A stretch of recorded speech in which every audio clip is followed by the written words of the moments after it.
YouTube fam, thank you so much for clicking on my video.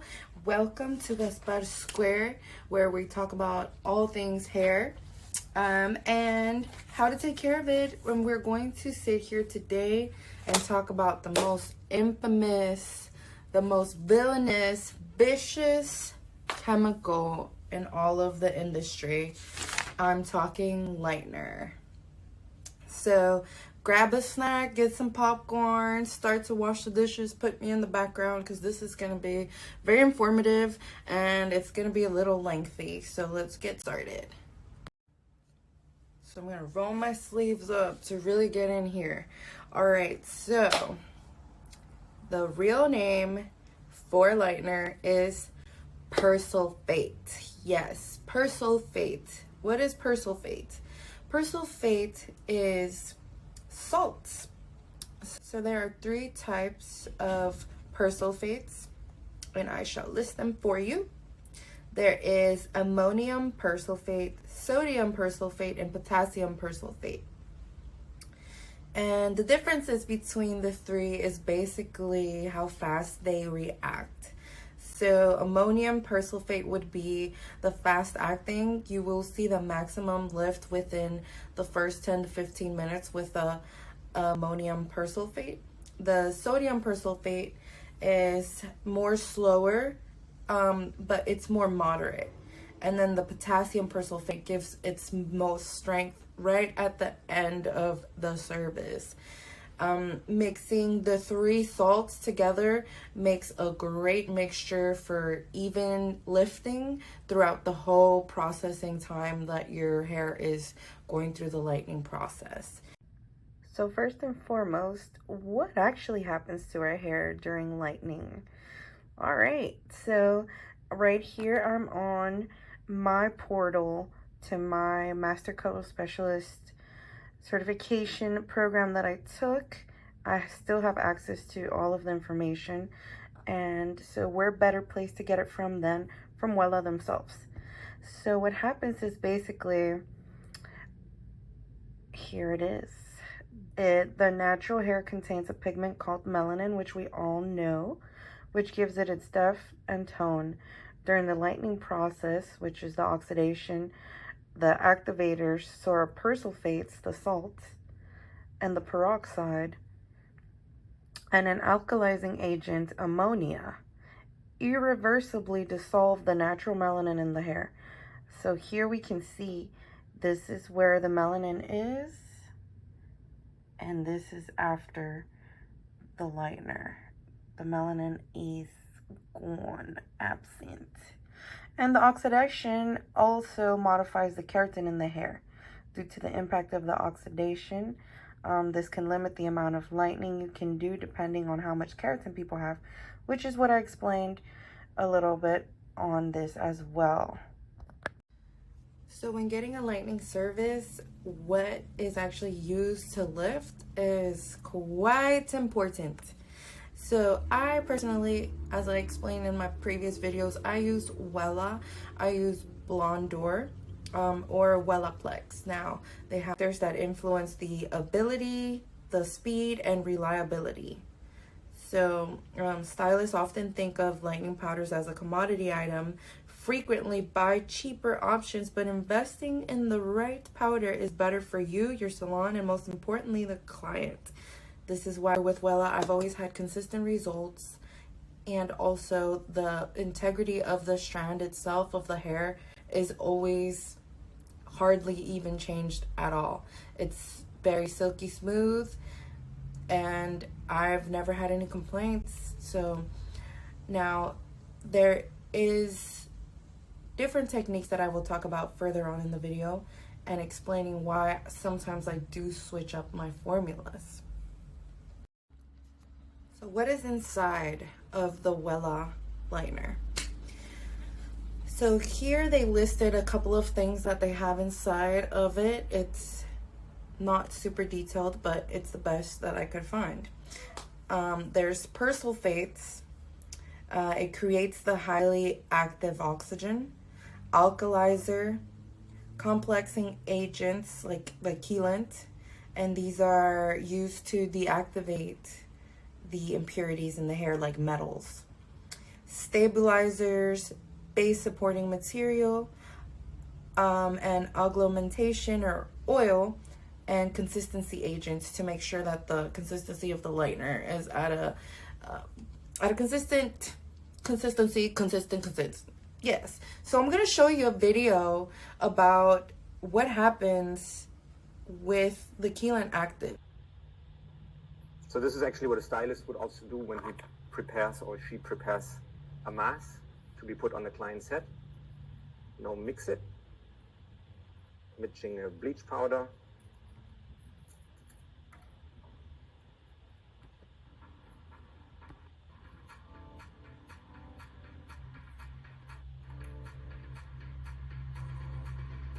so what we see now, that's actually what could happen on your client's head. So think about this is now on your client's head, whilst the side with the Keelan almost remains unchanged, so nothing is really happening here. I'm not going to touch this one. You see there's some uncontrollable chemistry happening on this side. And imagine this is happening on the head, certainly something that you do not want to have happen. And that's why Keelans are important.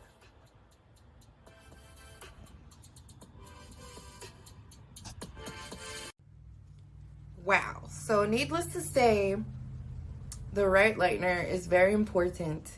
So whenever you're looking for a stylist, you need to really make sure that these people are educated people in the field, that they're using professional products, that these are products that have been around for quite a while and have been tested.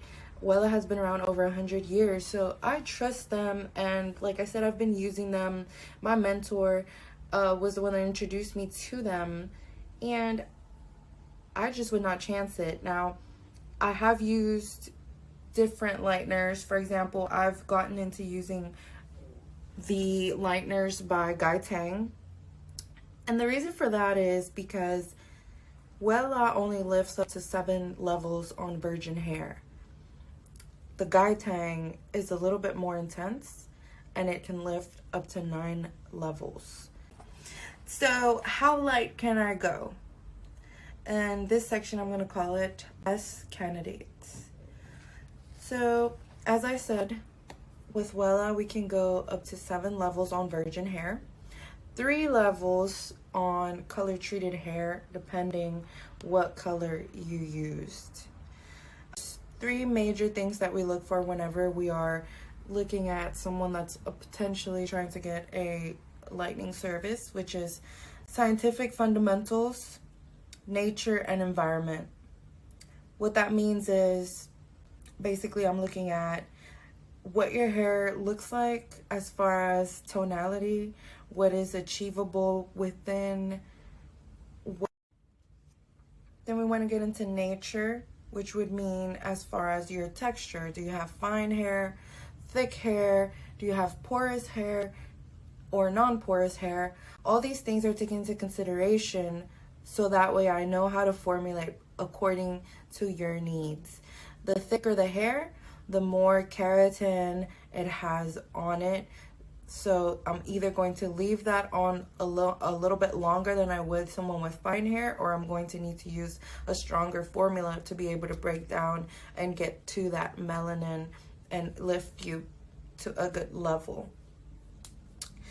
And what is porosity? Okay, so porosity is basically how porous your hair is, how well it retains moisture or water. If you break down the actual word, it breaks down into meaning tiny holes. So therefore, if your hair is porous, you're gonna lift a lot faster than someone that has really thick, strong keratin binded hair, because you have so many infractions in there. And as well as thin hair. Thin hair lifts very fast because of these factors. So that's going to determine how much hair I put in a foil and the formula that I'm going to use within that foil. That's how I determine.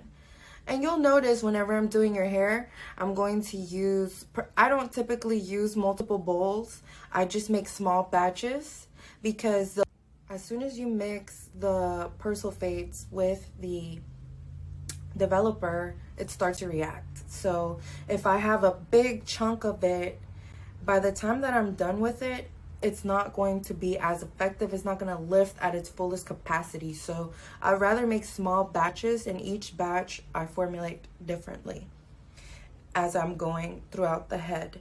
So like I said, I like to start at the front, and when I start at the front, I use volume 6 because I know it's going to sit the longest on the hair until I get to the back.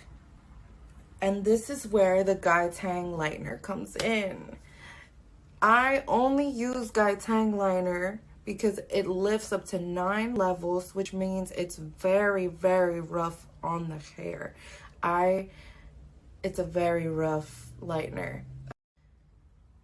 That lightener, I only use it whenever I'm working on the very last section on the back of the hair on someone that has really thick, dark hair. Why? Because I already had the front sitting for so long that I need the back to lift fast so that you're not sitting there for another 40 minutes. And because it doesn't sit on the hair for a long period of time, it doesn't have a chance to cause any trauma. It's only lifting. And I'm watching it the whole step of the way. I'm checking the foils consistently. Have realistic expectations for what you're coming in with, and be very open-minded to whatever your professional is telling you, because I can't stress to you how important it is for you to trust your stylist. But given that your stylist is someone very knowledgeable that you know is giving you the right advice, I want to share with you guys a story that I came upon that I think foreshadows the reason why bleach has such a really bad rap. So there's a story of this lady, and I'll try and link some stuff here with the video. She ended up with 3rd-degree burn from a highlight that was performed to her. I can't talk. Now, I've been trying to piece this whole puzzle together because I'm getting bits and pieces from the news outlets. I saw one of the YouTube creators that I follow. He covered this story.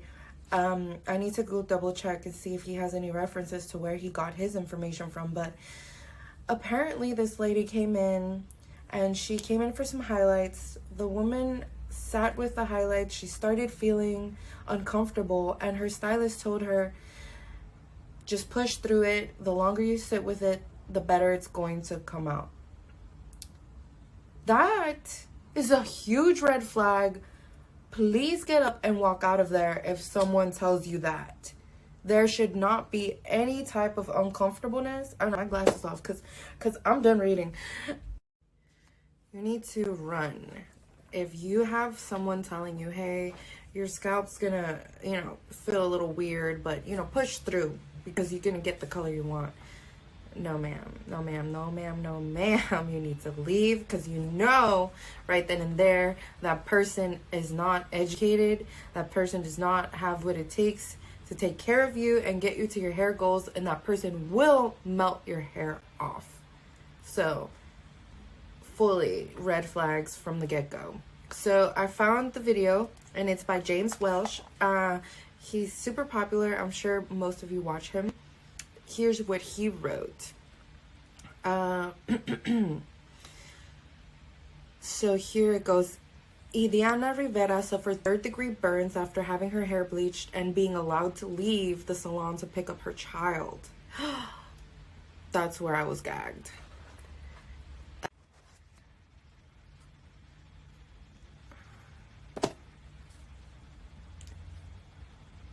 You cannot leave with product in your hair. You cannot leave with lightener in your hair. That's just a no. It's no. No. If you have to leave, guess what's going to happen? I'm going to rinse out all those foils, and you're not probably going to be where you want to be, but at least you're going to have hair.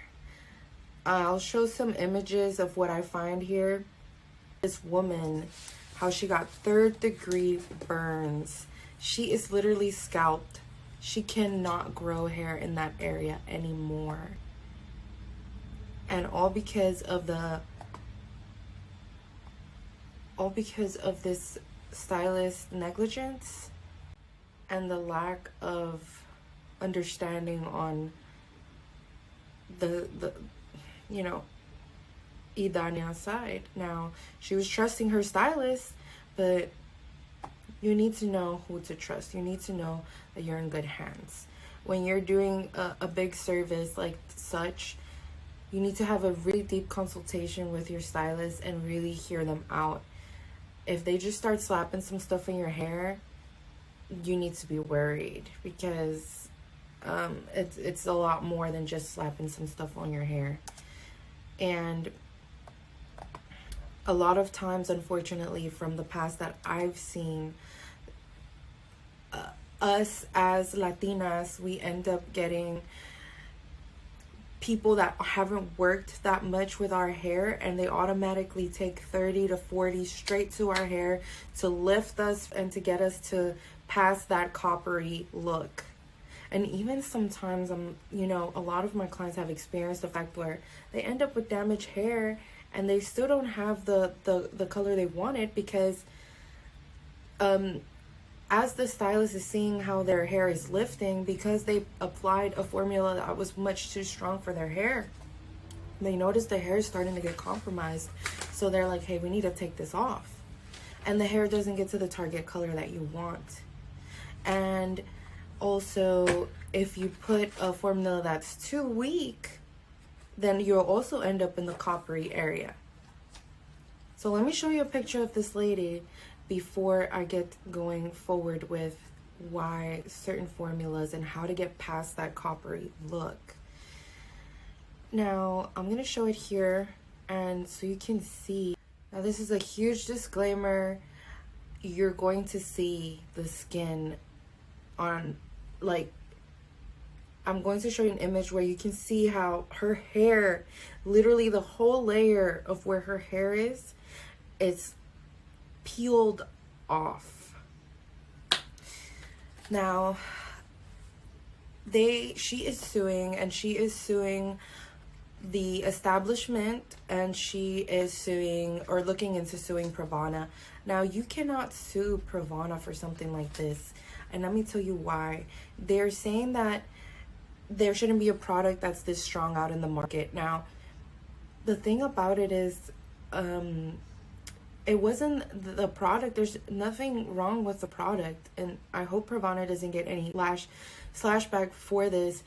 It's the person that's using the chemicals.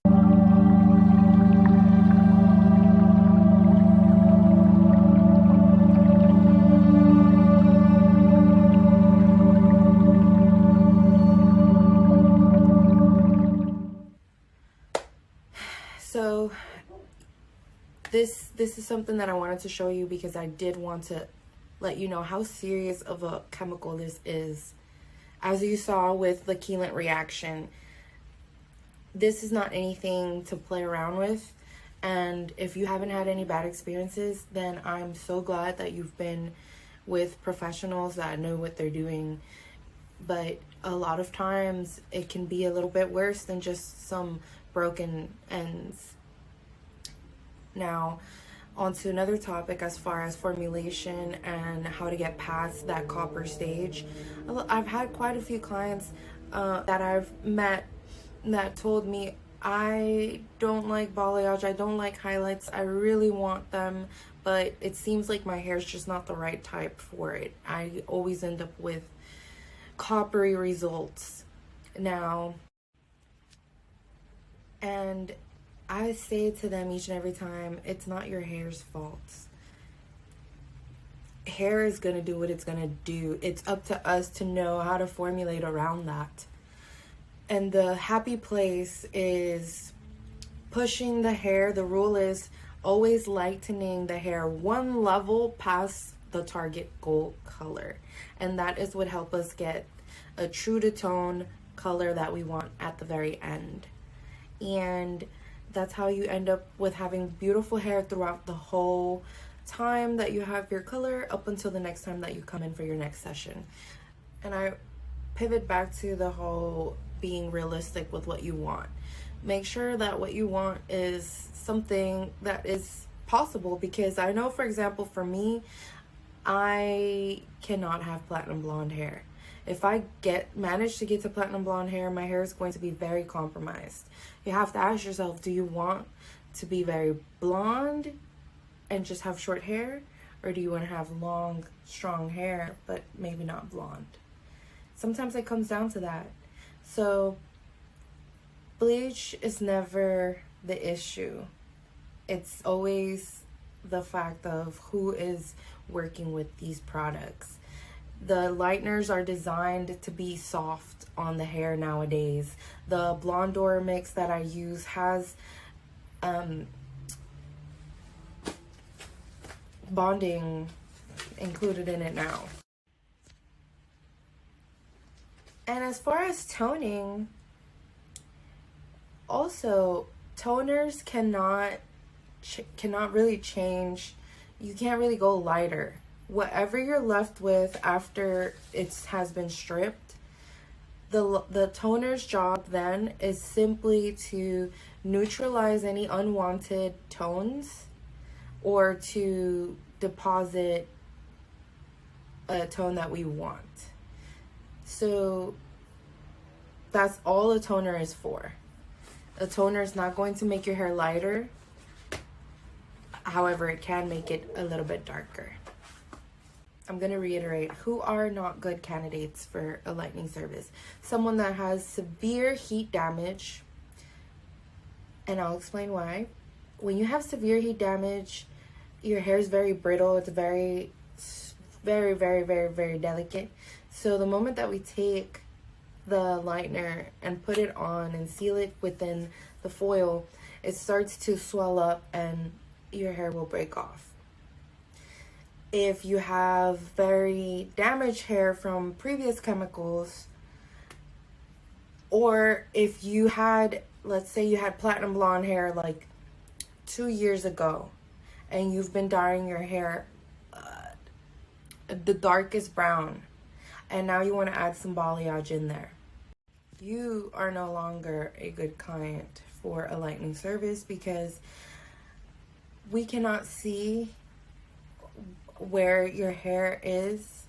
Also, it's going to band most likely than not whenever we lift, because you have that previous color on there and it's not going to lift evenly. So at that point, you're going to be a color correction, and color corrections, I mean, it's possible, but it's just a very delicate thing and it's very pricey.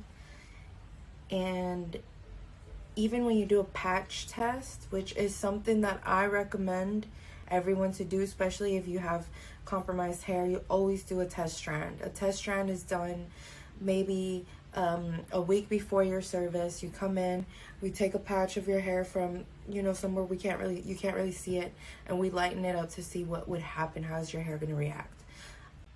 Most of my clients have virgin hair, or they've been very consistently coming with me, so I haven't had to do many patch tests as of lately. But for the most part, it is a very good thing to do whenever you have some questionable situations going on in your hair, just to be on the safe side. The maintenance of your hair whenever you get a lightening service really depends on what the individual service of it is. Typically, people that have very dark hair and they're doing gradual lightening things, I recommend to come in at least every 6 weeks, because the hair, when it first comes out of your head, it's still pretty tender. It hasn't keratinized fully. After about 2 inches, it starts to keratinize heavily, so it doesn't lift as well as it would had it been only right at the 2-inch mark. So if you have some highlights, if you're someone that gets highlights and you have very dark hair, I have with ladies that are of Paki backgrounds, Pakistanians, and I do always try to get them to come in sooner than later so that I can make sure that they have even distribution of lift. So as far as pricing, I will say highlighting and balayage is going to be one of the more high-ticketed services that you're going to do. Balayage does have a very nice long life, so you can go anywhere from 4 to 6 months without having to retouch depending on your taste. I have some people that only do it once a year because they're not that finicky about the placement. Highlights, on the other hand, they're a little bit more something that you need to keep up with a little bit more, just because it does end up having a demarcation line. So it just depends on what suits your goals and your lifestyle. And do check out my website. I have all my pricing on there. Everything's up to date, so you can see. Color corrections are priced at the hour. I believe I have covered most of everything. And if you have any questions, please type them in or send me an email. I would love to answer any questions that you may have. The next video that I want to put out for us is going to be all about ammonia. I want to touch on ammonia because it's also been something that has been very heavily villainized, and I want to explain a little bit of why we shouldn't be scared of it. Thank you so much again for joining me, and I'm so sorry if the graphic images were too much for you. I just really want to warn all of you out there to be very careful. Don't be scared of bleach. Don't be scared of change. Just make sure you're in good hands with someone that knows what they're doing. And, you know, let me know. I'm here always. You take care now. Get a lot of hugs. Do leave me a like, subscribe, hit the bell, and leave me any comments. Again, please, I need all of your love and support. It really does help. I want to grow the channel, but I'm mostly targeting my clients so that you guys can log into my website and see some helpful information. I want to debunk a lot of things. I see a lot of things online, and I think that when you get information straight from someone that you know and someone that you can come to in person, it's just so much more comfortable. You trust it a lot more. So for that reason, thank you so much. Besitos, and I'll talk to you later.